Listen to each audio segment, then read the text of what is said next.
오늘 소교리 문답 35번 성화에 대한 내용입니다. 제가 35번 문제를 읽으면 여러분이 답을 읽어주시면 좋겠습니다. 문 35, 성화는 무엇입니까? 성화는 하나님이 값없이 주시는 은혜의 사역으로서 우리의 전인이 하나님의 형상으로 새롭게 되는 것이며, 점점 더 죄에 대해서는 죽고 의에 대해서는 살게 됩니다. 아멘. 저희가 지난 시간에 34번 양자됨에 대한 내용을 보았습니다. 잠시 복습을 해보겠는데요. 이 양자됨에 대한 양자됨에 포함되는 두 가지 유익이 있다고 했습니다. 영적 유익. 그 첫 번째는 우리가 하나님의 자녀의 수요 중에 받아들이는 것이라고 했고요. 두 번째는 하나님의 자녀로서의 모든 특권을 누리는 자들이 되었다는 것입니다. 두 가지.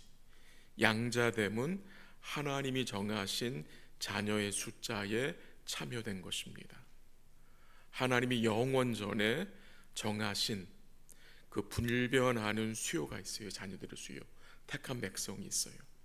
거기에 여러분과 제가 믿음으로 포함된 것이에요. 그래서 이 양자됨은 하나님과 영원한 부자 관계에 들어가는 것이라고 말씀을 드렸고요. 그 다음에 우리가 하나님의 자녀로서 누리는 특권들을 말씀을 드렸는데, 그것은 여러분과 제가 하나님의 영광에 참여되어 유업을 받게 될 것이라는 특권이고요.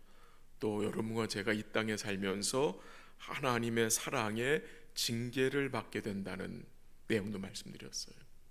하나님의 징계는 하나님이 사랑하시는 자녀에게 허락하신다고 말씀드렸고요. 그 다음에 하나님 아버지와의 교제의 특권, 그래서 예를 든 것이 기도를 좀 말씀드렸었습니다. 그 다음에 또 특권은 우리 하나님 아버지께서 우리의 필요를 채우시고 능력으로 우리를 보호하신다는 내용을 말씀을 드렸습니다. 이제 오늘은 성령의 효력 있는 부르심의 세 가지 유익 중에 하나인 성화에 대해서 잠시 생각을 해보겠습니다. 이 성경이 증거하는 성화는 단순히 도덕적 수준이 개선되는 것이 아니라 영적으로 변화되어 주님을 닮아가는 것으로 증거합니다. 그러니까 좀 더 사람이 착해지는 것이 아니라, 이 성화라는 것은 여러분과 제가 주님의 성품을 닮은 자로 세움을 입게 된다는 것입니다.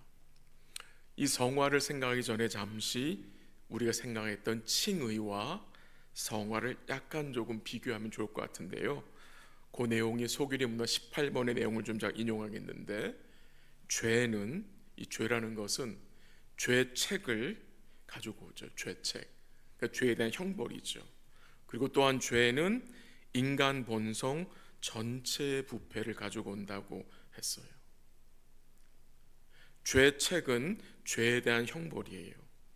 그리고 인간 본성 전체의 부패는 우리가 원죄로 생각할 수 있는데요, 우리가 우리 속에 이를 죄를 짓게 하는 그 본성을 가지고 있다는 것입니다. 그래서 칭의가 뭐냐? 칭의는 죄책이 제거되는 것입니다. 즉 죄의 형벌과 율법의 저주로부터 자유되는 것이 칭의입니다. 그럼 성화는 무엇이냐? 죄로 인해 부패한 성향을 제거하는 것입니다. 정리를 하면은, 칭의로 의해서 죄책이 제거되는 것은 신분의 변화를 가져오고요, 성화는 죄의 권세, 죄의 지배로부터 자유함을 얻은 성도들이 우리 속에 남아있는 그 죄의 부패가 조금씩 제거되는 것, 그러니까 내면의 변화, 그 인격의 변화를 가지고 온다는 것입니다. 칭의는 단번에 이루어집니다. 한 번에. 근데 성화는 얼마나 걸리죠? 평생에 걸쳐서. 주님이 부르시는 그날까지 여러분과 저는 점진적으로 성화되어 가는 것입니다. 한 번 뜨거워졌다고 그 짧은 시간 안에 성화가 이루어지는 것이 결코 아닙니다. 어디 집회 한번 갔다가 거기서 뜨거워졌다고 한 번에 성화 이루어지는 결코 아니고요. 성화는 평생도록 지속적으로 이루어지는 것입니다. 오늘 문답 35번에서 성화를 세 가지로 설명을 했는데요. 첫 번째는 성화가 무엇이냐? 뭐라고 나왔습니까? 성화는 하나님이 값없이 주시는 은혜의 사역이다. 그게 첫 번째고요. 두 번째는 우리의 전인이 하나님의 형상으로 새롭게 되는 것이고, 그다음 세 번째는 뭐예요? 우리가 점점 더 죄에 대하여는 죽고 의에 대하여는 사는 것이다. 요 세 가지 내용을 좀 잠시 살펴보겠는데요. 먼저 성화는 하나님이 값없이 주시는 은혜의 사역입니다. 이 의미가 무엇입니까? 성화는 우리의 전 인격적인 변화, 이 내면의 변화가 우리 속에서 일어나는 건데요. 이것은 우리의 힘과 노력과 행위와 의지로 가능한 것이 아니라 하나님의 은혜로 이루어진다는 것입니다. 그래서 성화를 뭐라고 소개해요? 하나님께서 값없이 베푸시는 은혜의 사역으로 소개하는 것입니다. 성화는 하나님의 은혜의 사역인데 그 말은 신인 협력이 아니라 무슨 말입니까? 하나님이 한 80% 인간이 우리가 한 30% 협력해서 이루어지는 것이 아니라 전적인 하나님의 은혜로 이루어진다는 것입니다. 확인해 보겠습니다. 데살로니가전서 5장 23절 같이 읽겠습니다. 시작. 평강의 하나님이 친히 너희를 온전하게 거룩하게 하시고 또 너희의 온 영과 혼과 몸이 우리 주 예수 그리스도께서 강림하실 때 흠없게 보존되기를 원하노라. 아멘. 누가 우리를 온전히 거룩하게 하십니까?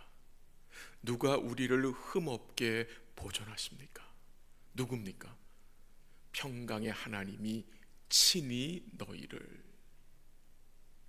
하나님과 우리가 협력해서 하는 게 아니라 하나님이 친히 우리를 어떻게 하세요? 온전히 거룩하게 하시는 것입니다. 그래서 성화가 하나님의 값없이 주시는, 베푸시는 은혜의 역사가 되는 것입니다. 그럼 우린 뭡니까? 아무것도 하지 않아도 되는 겁니다라고 생각할 수 있겠지만 그렇지가 않습니다. 성화는 하나님의 전적인 은혜로 이루어지지만 주님이 우리를 그 복된 일에 뭐하게 하세요? 참여시켜 주신다는 것입니다. 참여시켜 주시는 거예요. 여러분과 제가 성화에 참여되었다는 말은 우리가 성화를 주도하는 주체라는 말이 아닙니다. 성화의 주체는 오직 하나님이십니다. 근데 하나님이 이 일에 여러분과 저를 참여시키셔서 우리를 하나님 뭐 하세요? 거룩하게 세워가신다는 말입니다. 우리가 로봇가 아니잖아요. 지정의를 지닌 인격체이므로 주님은 우리를 성화에 참여케 하셔서 우리를 거룩하게 세워가시는 것입니다. 그래서 성화는 마치 갓난아이가 시간이 지남에 따라 성장하듯이 성령으로 거듭난 성도는 주의 은혜로 반드시 성장해 가며 전 인격이 주의 형상을 닮아가게 된다는 것입니다. 그다음 두 번째로 성화는 하나님의 은혜로 우리가 하나님의 형상대로 전 인격이 새롭게 되는 것입니다. 이것이 성화의 목표입니다. 성화의 목표는 우리의 내적 인격이, 우리의 속사람이 변화되는 것입니다. 성령의 효력 있는 부르심을 받아서 믿음으로 의롭다 하심과 양자의 영을 받은 성도들은 하나님에 대한 지식과 의와 거룩이 무엇인지 알게 되고 그런 삶을 살기 위해 주의 은혜를 간구하게 되고 하나님을 아는 지식에 자라감으로 주의 거룩하심과 의로우심을 어떻게 해요? 닮아가게 되는 것입니다. 우리의 속사람이 주의 형상을 담게 하시는 것입니다. 주님이 우리 속에 생명을 주셨는데 그 생명이 주의 은혜로 싹이 나고 자라나며 잎과 꽃과 열매를 맺도록 주의 성령이 역사하신다는 것입니다. 세 번째로 성화는 하나님의 은혜로 우리가 죄에 대하여는 죽고 더욱 죽고 의에 대하여는 더욱 살 수 있게 되는 것입니다. 이 부분을 좀 우리가 강조 생각하고 싶은데요. 그래서 이 성화의 세 번째 내용에서 강조되는 것은 죽음과 살아남입니다. 뭐에 대해서는 죽고요, 죄에 대해서는 더욱 죽고, 뭐에 대하여는 살고요, 의에 대하여는 더욱더 살 수 있게 되는 것입니다. 이 말을 오해하지 말고 들으셔야 하는데요, 죄에 대해 더욱더 죽는다는 것은 아직 우리가 죄에 대하여서 덜 죽어서 더 죽어야 한다는 말이 아닙니다. 이미 예수를 믿는 성도들은 죄에 대하여 죽었기에 죽는 삶을 살라는 말입니다. 좀 이해하기 어려울 수 있지만 좀 말씀을 듣다 보면은 이해가 되실 거라 생각이 됩니다. 그래서 이 성화의 소극적 의미는 죄에 대하여 점점 더 죽는 것이고, 성화의 적극적 의미는 의에 대하여 점점 더 사는 것인데요. 몇 구절을 좀 살펴볼게요. 로마서 6장 2절 한번 보겠습니다. 한번 같이 읽을게요. 시작. 그럴 수 없느니라. 죄에 대하여 죽은 우리가 어찌 그 가운데 더 살리요. 뭐가 증거됩니까? 죄에 대하여 죽은 우리라고 말합니다. 죽은 우리, 이게 성경이 증거하는 것입니다. 죄에 대하여 죽은 우리. 한 구절 더 볼까요? 로마서 6장 6절 한번 읽어볼까요? 시작. 우리가 알거니와 우리의 옛사람이 예수와 함께 십자가에 못 박힌 것은 죄의 몸이 죽어 다시는 우리가 죄에게 종노릇하지 아니하려 함이니. 거기 나오죠. 죄의 몸이 죽어라는 말씀이 나옵니다. 우리에게 뭘 말하는 것입니까? 우리의 옛 사람이 그리스도와 함께 십자가에 죽었다는 것입니다. 이미 죄에 대하여 죽었다는 사실입니다. 그래서 죄에 대하여 죽으라는 명령이 아니고요, 죄에 대하여 이미 죽은 사실을 믿으라는 말씀을 이해하면 좋겠습니다. 성경이 이것을 증거하는데 우리는 이것을 그렇게 심각하게 생각하지 않을 때가 많은 것 같습니다. 우리의 옛사람이 그리스도와 함께 십자가에서 죽었다는 말씀은 그것이 이미 이루어졌다는 거예요. 그것이 변경되거나 뒤집어질 수 없는 영원한 현실이에요. 한 구절 더 읽어볼게요. 로마서 6장 11절 다 같이 시작. 이와 같이 너희도 너희 자신을 죄에 대하여는 죽은 자요 그리스도 예수 안에서 하나님께 대하여는 살아있는 자로 여길지어다. 여기서도 죄에 대하여 죽은 자요, 하나님께 대하여는 살아있는 자로 뭐 하라고요? 여겨야 된대요. 여기라고 하는 거예요. 죄에 대하여는 죽은 자로, 죄에 대하여 죽은 자로 여겨야 죄를 멀리할 수 있고 죄와 싸울 수 있는 것입니다. 죄에 대하여는 죽은 자로 여겨야 한다는 것입니다. 우리의 마음이 죄의 길로 기울어질 때에 내가 다시 그리스도와 함께 십자가에 죽은 자임을 기억해야 하는 것입니다. 6장 12절 한번 읽어볼까요? 6장 12절 시작. 그러므로 너희는 죄가 너희 죽을 몸을 지배하지 못하게 하여 몸의 사욕에 순종하지 말고. 네, 여러분과 제가 죄에 대하여 죽은 자로 여겨야 죄가 우리 몸을 지배하지 못하도록 할 수 있다는 의미도 되겠습니다. 이런 삶이 성화의 과정에 있음을 우리에게 보여줍니다. 로마서 1장 16절에 보면은 복음은 믿는 자에게 구원을 주시는 하나님의 능력이라고 했습니다.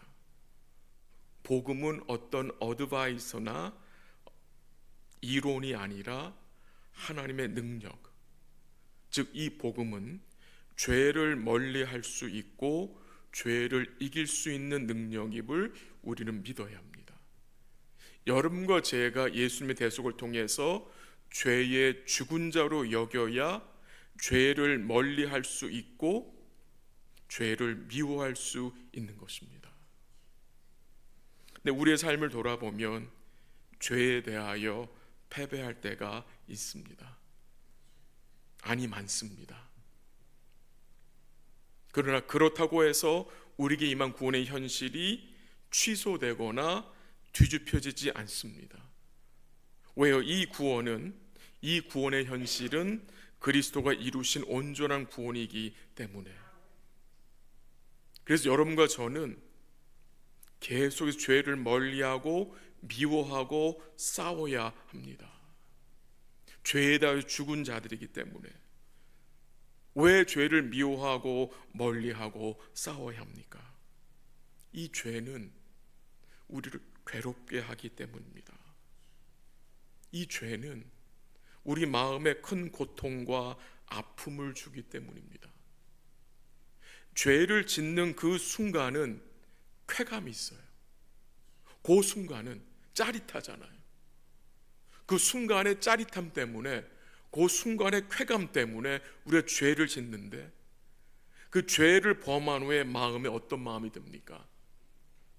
좌절감이 생기고 낙심이 되고 마음이 아프고 그렇잖아요. 그러니까 그 순간의 쾌락 때문에 죄를 짓고 나서 우리가 얼마나 참 낙심하게 되고 또 힘을 잃게 됩니까? 로마서 8장 13절 읽어보겠습니다. 로마서 8장 13절 다 같이 시작. 너희가 육신대로 살면 반드시 죽을 것이로되 영으로서 몸의 행실을 죽이면 살리니. 참 귀한 말씀인데 또 무서운 말씀이기도 합니다. 육신대로 살면 반드시 죽을 것이라고 경고합니다. 그러니까 죄 가운데 살면 큰 고통과 괴로움 가운데 살게 된다는 것입니다. 우리는 모두 죄 가운데 살아본 경험들이 있습니다. 그 비참함을 아는 자들입니다. 죄에 패배한 적도 많은 자들입니다. 죄를 가볍게 여길 때도 있었고요. 때론 그 죄가 우리의 라이프 스타일이 될 때도 있었습니다. 그럴 때 여러분과 제가 어떤 상태에 빠져 있었습니까?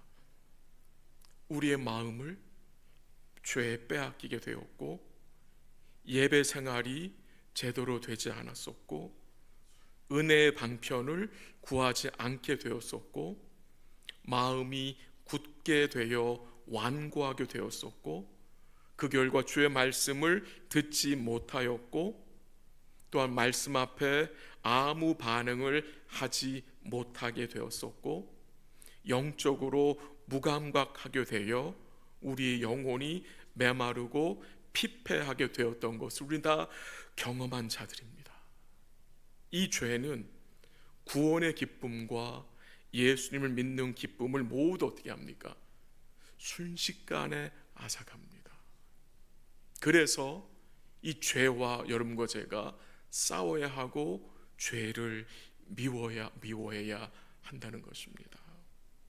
그럼 잠시 이 성화의 수단을 잠시 말씀을 나누겠습니다. 우리 한번 아시는 구절이지만 요한복음 17장 17절을 읽겠습니다. 다 같이 시작. 그들을 진리로 거룩하게 하옵소서. 아버지의 말씀은 진리이다. 무엇이 우리를 거룩하게 할 수 있다고요? 아버지의 말씀. 이 아버지의 말씀이 우리의 마음과 생각을 거룩하게 한다고 했습니다. 한 구절 더 읽어볼게요. 디모데전서 4장 5절 시작. 하나님의 말씀과 기도로 거룩하여 짐이라. 우리 하나님께서 성화를 이루시는데 사용하시는 수단이 뭐예요? 말씀과 기도예요. 말씀과 기도. 한 구절 더 살펴봅니다. 베드로전서 1장 23절 다 같이 시작. 너희가 거듭난 것은 썩어질 씨로 된 것이 아니요 썩지 아니할 씨로 된 것이니 살아있고 항상 있는 하나님의 말씀으로 되었느니라. 아멘. 사도 베드로는 썩어질 씨와 썩지 아니할 씨를 비교합니다. 썩어질 씨와 썩지 아니할 씨. 여러분, 제가 어떻게 거듭났다고요? 어떤 씨로? 썩지 아니할 씨로. 그 썩지 아니할 씨가 무엇입니까? 항상 있는 하나님의 말씀입니다. 그럼 썩어질 씨는 무엇입니까? 썩어질 씨, 하나님의 말씀이 아닌 이 세상의 모든 것입니다. 이 세상의 모든 것은 다 썩어질 것입니다. 여러분과 제가 거듭난 것은 썩지 아니할 씨, 곧 살아있고 항상 있는 하나님의 말씀으로 된 것입니다. 여러분과 제가 죄를 미워하고 죄와 싸우고 주를 닮아갈 수 있는 역사는 성령께서 살아있고 항상 있는 주의 말씀으로 이루신다는 것을 우리는 반드시 기억해야 합니다. 우리가 말씀을 가까이 하고 굳게 붙들어야 하는 이유가 바로 이것입니다. 복음이 선포될 때에 이 복음의 말씀이 내 마음속에 간직되었을 때에 성령께서 그 말씀으로 우리를 어떻게 합니까?